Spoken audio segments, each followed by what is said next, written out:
ನನ್ನ ಪ್ರೀತಿಯ ವಿದ್ಯಾರ್ಥಿಗಳೇ ನಮಸ್ಕಾರ. ಇವತ್ತಿನ ಒಂದು ಟಾಪಿಕ್ ತುಂಬಾ ಇಂಪಾರ್ಟೆಂಟ್ ಆದ ಟಾಪಿಕ್ ವಿದ್ಯಾರ್ಥಿಗಳು ದಯವಿಟ್ಟು ಚೆನ್ನಾಗಿ ಕೇಳಿ. ಅದೇ ರೀತಿ GK 360 ಡಿಗ್ರಿಯ 12ನೇ ಕ್ಲಾಸ್ ವಿದ್ಯಾರ್ಥಿಗಳು ದಯವಿಟ್ಟು ಚೆನ್ನಾಗಿ ಕೇಳಿ. ಅದೇ ರೀತಿ ಯಾವುದೇ ಒಂದು ಎಕ್ಸಾಮ್ ಅಲ್ಲಿ ಕಂಪ್ಯೂಟರ್ ಮೇಲೆ 30 ಕ್ವಶನ್ ಇದ್ದೇ ಇರುತ್ತೆ ವಿದ್ಯಾರ್ಥಿ ದಯವಿಟ್ಟು ಚೆನ್ನಾಗಿ ಕೇಳಿ ನನ್ನ ಪ್ರೀತಿಯ ವಿದ್ಯಾರ್ಥಿಗಳೇ.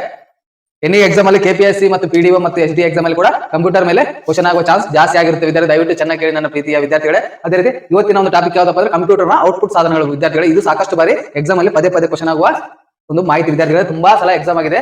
ಅತ್ಯಂತ ಇಂಪಾರ್ಟೆಂಟ್ ಟಾಪಿಕ್ ಯಾವ್ದಪ್ಪ ಅಂದ್ರೆ ಕಂಪ್ಯೂಟರ್ನ ಔಟ್ಪುಟ್ ಸಾಧನಗಳು. ಅದೇ ರೀತಿ ಕಂಪ್ಯೂಟರ್ ಔಟ್ಪುಟ್ ಸಾಧನಗಳು ಯಾವಪ್ಪ ಅಂದ್ರೆ ಸಾಕಷ್ಟು ಬಾರಿ ಕೇಳಿದ್ದಾರೆ. ಮಾನಿಟರ್. ಈ ಮಾನಿಟರ್ ಅನ್ನು ಕನ್ನಡದಲ್ಲಿ ಏನೆಂದು ಕರೀತೇವೆ ಅಂದ್ರೆ ದರ್ಶಕ ಎಂದು ಕರೀತೇವೆ. ಎಲ್ಲರಿಗೂ ಮಾನಿಟರ್ ಎಂದು ಅರ್ಥ ಆದ್ರೆ ದರ್ಶಕ ಎನ್ನುವ ಪದ ಸ್ವಲ್ಪ ಮಟ್ಟಿಗೆ ಜನರಿಗೆ ಅರ್ಥವಾಗುತ್ತೆ ವಿದ್ಯಾರ್ಥಿ. ಅದೇ ರೀತಿ ಮಾನಿಟರ್ ಎಂಬ ಅರ್ಥ ಏನಪ್ಪ ಅಂದ್ರೆ ದರ್ಶಕ ಎಂದು ಅರ್ಥ. ಅದೇ ರೀತಿ ಮಾನಿಟರ್ ಔಟ್ಪುಟ್ ಸಾಧನ ಯಾವ್ದಪ್ಪ ಅಂದ್ರೆ ಮಾನಿಟರ್. ಅದೇ ರೀತಿ ಚಿತ್ರಲೇಖಕ ಅಂದ್ರೆ ಫ್ಲೋಟರ್ಸ್ ಎಂದು ಕರೀತೇವೆ. ಫ್ಲೋಟರ್ಸ್ ಕೂಡ ಒಂದು ಔಟ್ಪುಟ್ ಸಾಧನವಾಗಿದೆ. ಅದೇ ರೀತಿ ಪ್ರೊಜೆಕ್ಟರ್.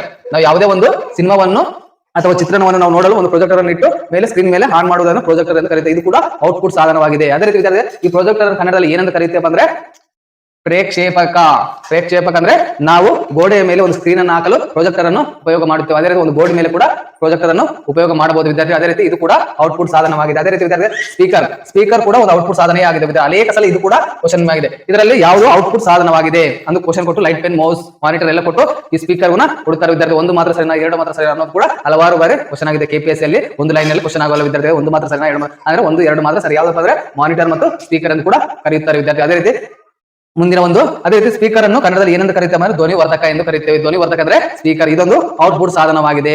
ಅದೇ ರೀತಿ ವಿದ್ಯಾರ್ಥಿ ಇನ್ನೊಂದು ಪ್ರಿಂಟರ್ ಕೂಡ ಒಂದು ಔಟ್ಪುಟ್ ಸಾಧನವಾಗಿದೆ. ಪ್ರಿಂಟರ್ ಅಂದ್ರೆ ಒಂದು ಪ್ರಿಂಟರ್ ಮಿಷಿನ್ ವಿದ್ಯಾರ್ಥಿಗಳ. ಪ್ರಿಂಟರ್ ಅಂದ್ರೆ ಮುದ್ರಣ ಯಂತ್ರ. ಫಸ್ಟ್ ಮುದ್ರಣ ಯಂತ್ರವನ್ನು ಜಾರಿಗೆ ತಂದವರು ಯಾರಪ್ಪ ಅಂದ್ರೆ ಗೋವಾದಲ್ಲಿ ಯಾರಪ್ಪ ಅಂದ್ರೆ ಪೋರ್ಚುಗೀಸರು.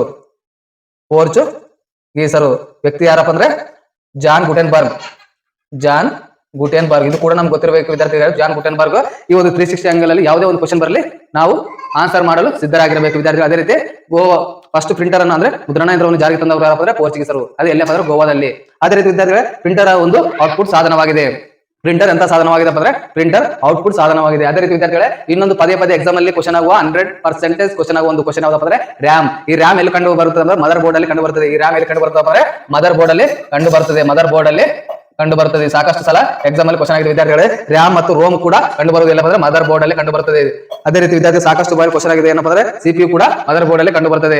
ರ್ಯಾಮ್ ನ ವಿಸ್ತರಣೆ ಕೂಡ ಅನೇಕ ಸಲ ಕ್ವಶನ್ ಆಗಿದೆ. ರ್ಯಾಂಡಮ್ ಆಕ್ಸೆಸ್ ಮೆಮೊರಿ ವಿದ್ಯಾರ್ಥಿ ಸಾಕಷ್ಟು ಬಾರಿ ಇದರ ಲಾಂಗ್ ಫಾರ್ಮ್ ಕೂಡ ಕೇಳಿದ್ದಾರೆ ಎಕ್ಸಾಮ್ ಅಲ್ಲಿ. ಲಾಂಗ್ ಫಾರ್ಮ್ ಕೂಡ ರ್ಯಾಂಡಮ್ ಆಕ್ಸೆಸ್ ಮೆಮೊರಿ. ಇದು ಸಾಕಷ್ಟು ಬಾರಿ ಎಕ್ಸಾಮ್ ಅಲ್ಲಿ ಕೇಳಿದ್ದಾರೆ. ರ್ಯಾಂಡಮ್ ಆಕ್ಸೆಸ್ ಮೆಮೊರಿ ಇದು ಅನೇಕ ಸಲ ಎಕ್ಸಾಮ್ ಅಲ್ಲಿ ಪದೇ ಕೇಳಿದ್ರೆ ರ್ಯಾಮ್ ನ ವಿಸ್ತರಣೆ ಏನಪ್ಪ ಅಂದ್ರೆ ರ್ಯಾಂಡಮ್ ಆಕ್ಸೆಸ್ ಮೆಮೊರಿ. ಅದೇ ರೀತಿ ರ್ಯಾಮ್ ಎಲ್ಲಿ ಕಂಡು ಬರ್ತದಪ್ಪ ಅಂದ್ರೆ ರ್ಯಾಮ್ ಮದರ್ ಬೋರ್ಡ್ ನ ಕಂಪ್ಯೂಟರ್ ನ ಒಂದು ಭಾಗವಾದ ಮದರ್ ಬೋರ್ಡ್ ಅಲ್ಲಿ ಕಂಡು ಬರ್ತದೆ. ರ್ಯಾಮ್ ಮತ್ತು ರೋಮ್ ಅದೇ ರೀತಿ CPU ಅದೇ ರೀತಿ ಎಲ್ಲ ಈ ಒಂದು ಮದರ್ ಬೋರ್ಡ್ ಅಲ್ಲಿ ಕಂಡು ಬರ್ತದೆ. ಮದರ್ ಬೋರ್ಡ್ ಅಂತ ಹೇಳಿದ್ರೆ ಕಂಪ್ಯೂಟರ್ ಒಂದು ಡಬ್ಬೆ ಇದ್ದಂಗೆ ವಿದ್ಯಾರ್ಥಿ. ಮದರ್ ಬೋರ್ಡ್ ಅತ್ಯಂತ ಪ್ರಮುಖ ಪಾರ್ಟ್ ಅಥವಾ ಭಾಗ ಎಂದು ಕೂಡ ಕರೆಯುತ್ತೇವೆ.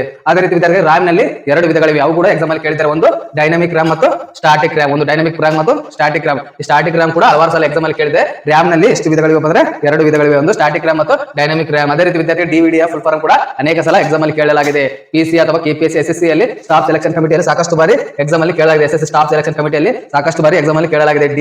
DVD ವಿಸ್ತರಣೆ ಏನಪ್ಪ ಅಂದ್ರೆ ಡಿಜಿಟಲ್ ವರ್ಸ್ಟೈಲ್. ಅದೇ ರೀತಿ ವಿಡಿಯೋ ಡಿಸ್ಕ್ ವರ್ಸ್ಟೈಲ್ ಡಿಸ್ಕ್. ಅದೇ ರೀತಿ ಡಿಜಿಟಲ್ ವರ್ಸ್ಟೈಲ್ ವಿಡಿಯೋ ಡಿಸ್ಕ್. ಅದೇ ರೀತಿ ವಿದ್ಯಾರ್ಥಿಗಳಿಗೆ ಇದರ ಒಂದು ಸಂಗ್ರಹಣೆ ಎಷ್ಟಿರ್ತದೆ ಅಂದ್ರೆ 4.7 GB ಇರ್ತದೆ. ಇದರ ಒಟ್ಟು ಸಂಗ್ರಹಣೆ ಎಷ್ಟಿರ್ತದೆ ಅಂದ್ರೆ 4.7 ಇರುತ್ತೆ. ಅದೇ ರೀತಿ ಈ DVD ಅಲ್ಲಿ ಎರಡು ವಿಧ ಬರ್ತದೆ ವಿದ್ಯಾರ್ಥಿ. DVD ಅಲ್ಲಿ ಎರಡು ವಿಧ ಯಾವ್ದಪ್ಪ ಅಂದ್ರೆ ಒಂದು RDVD ಅದೇ ರೀತಿ RW DVD. ಈ ಎರಡು DVDಗಳು ಕಂಡು ಬರುತ್ತದೆ. ಈ ಒಂದು DVD ಅಲ್ಲಿ ಎರಡು ವಿಧಗಳು ಯಾವಪ್ಪ ಅಂದ್ರೆ RDVD ಮತ್ತು RW DVD ಕಂಡು ಬರುತ್ತದೆ ವಿದ್ಯಾರ್ಥಿ. ಸಾಕಷ್ಟು ಬಾರಿ ಈ ಕಂಪ್ಯೂಟರ್ ನ ವಿಭಾಗದಲ್ಲಿ ಇನ್ಪುಟ್ ಮತ್ತು ಔಟ್ಪುಟ್ ಸಾಧನಗಳು ಮತ್ತು ರ್ಯಾಮ್ ಮತ್ತು DVD ಬಗ್ಗೆ ಸಾಕಷ್ಟು ಬಾರಿ ಕೇಳಿದ್ದಾರೆ ವಿದ್ಯಾರ್ಥಿ. ದಯವಿಟ್ಟು ಚೆನ್ನಾಗಿ ಕೇಳಿ. ಇನ್ನೊಂದ್ಸಲ ಹೇಳ್ತೀನಿ ಚೆನ್ನಾಗಿ ಕೇಳಿ ವಿದ್ಯಾರ್ಥಿಗಳೇ. ಈ ಕಂಪ್ಯೂಟರ್ ನ ಅತ್ಯಂತ ಇಂಪಾರ್ಟೆಂಟ್ ಆದ ಕ್ಲಾಸ್ ವಿದ್ಯಾರ್ಥಿಗಳು. ಇದೇ ರೀತಿ ಈ ಒಂದು ಔಟ್ಪುಟ್ ಸಾಧನಗಳು ಯಾವಪ್ಪ ಅಂದ್ರೆ ಒಂದು ಮಾನಿಟರ್ ಅಂದ್ರೆ ದರ್ಶಕ. ಅದೇ ರೀತಿ ಚಿತ್ರ ಲೇಖಕ ಅಂದ್ರೆ ಫ್ಲೋಟರ್. ಅದೇ ರೀತಿ ಪ್ರಕ್ಷೇಪಕ ಅಂದ್ರೆ ಪ್ರೊಜೆಕ್ಟರ್. ಅಂದ್ರೆ ಪ್ರೊಡಕ್ಟರ್. ಅದೇ ರೀತಿ ಪ್ರೊಜೆಕ್ಟರ್ ವಿದ್ಯಾರ್ಥಿಗಳು ಧ್ವನಿ ವರ್ಧಕವನ್ನು ಸ್ಪೀಕರ್ ಎಂದು ಕರೆಯುತ್ತೇವೆ. ಅದೇ ರೀತಿ ಮುದ್ರಕ ಪ್ರಿಂಟರ್. ಔಟ್ಪುಟ್ ಸಾಧನಗಳು ಯಾವಪ್ಪ ಅಂದ್ರೆ ಒಂದು ಮಾನಿಟರ್, ಒಂದು ಫ್ಲೋಟರ್ಸ್, ಪ್ರೊಜೆಕ್ಟರ್, ಸ್ಪೀಕರ್, ಪ್ರಿಂಟರ್. ಇವೆಲ್ಲ ಔಟ್ಪುಟ್ ಸಾಧನಗಳು ಆಗಿವೆ. ಅದೇ ರೀತಿ ವಿದ್ಯಾರ್ಥಿ ರ್ಯಾಮ್ ನ ವಿಸ್ತರಣೆ ಕೂಡ ಅನೇಕ ಸಲ ಎಕ್ಸಾಮ್ ಅಲ್ಲಿ ಕೇಳಿದ್ದಾರೆ. Random access memory. ಅದೇ ರೀತಿ ರೋಮ್ ಅಂದ್ರೆ ಕೂಡ ಅನೇಕ ಸರಿ ಕೇಳಿದ್ದಾರೆ ವಿದ್ಯಾರ್ಥಿಗಳೇ. ಅದೇ ರೀತಿ ವಿದ್ಯಾರ್ಥಿ ರ್ಯಾಮ್ ನಲ್ಲಿ ಎರಡು ವಿಧ ಯಾವಪ್ಪ ಅಂದ್ರೆ ಸ್ಟಾಟಿಕ್ ರ್ಯಾಮ್ ಮತ್ತು ಡೈನಾಮಿಕ್ RAM. ಅದೇ ರೀತಿ DVD ಕೂಡ ಹಲವಾರು ಸಲ ಎಕ್ಸಾಮ್ ಅಲ್ಲಿ ಕೇಳಿದ್ದಾರೆ. DVD ಲಾಂಗ್ ಫಾರ್ಮ್ ಕೂಡ ಫುಲ್ ಫಾರ್ಮ್ ಕೂಡ ಕೇಳಿದ್ದಾರೆ. Digital versatile video disc. ಅದೇ ರೀತಿ DVD ಒಂದು ಸಂಗ್ರಹಣೆ ಎಷ್ಟು ಬರುತ್ತೆ 4.7 GB. ಇದು ಕೂಡ ಸಾಕಷ್ಟು ಬಾರಿ ಎಕ್ಸಾಮ್ ಅಲ್ಲಿ ಕೇಳಿದ್ದಾರೆ.